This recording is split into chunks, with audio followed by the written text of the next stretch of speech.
貼，今日就拍什麼紙塔啦。咁今日第二個組隊就係呢批咁嘅嘢咧，係啦。咁我哋今日打奧丁啦，咁我想體驗下嗰個咩日落、食日、噴日狼同埋呢個食月落合體嘅成果啦。都唔知係咩成果，我都唔知。有成果咩？我都唔知。係啦。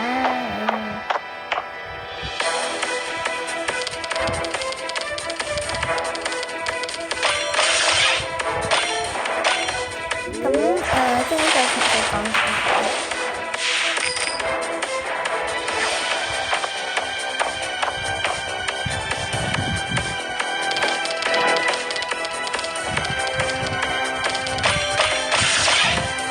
一開始都係好普通。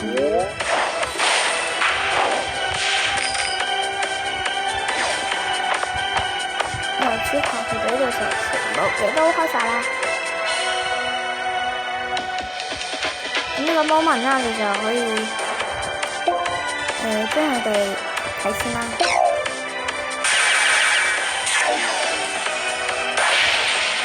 睇下就睇。因為當時性嘅喺之前嗰個問題咧，就成咗之後嗰個即係問答題嘅問題。咁佢哋講熟先。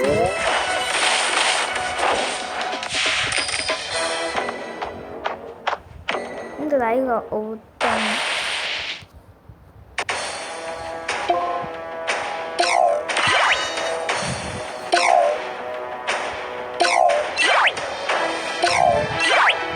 可以開晒嘅。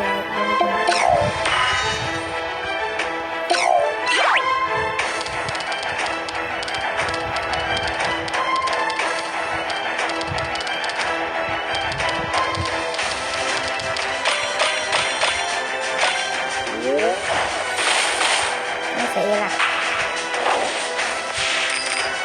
就係咁簡單。慢打嘅呢，其實就係介紹呢隻龍啦。咁佢就係睇完之後咧，就會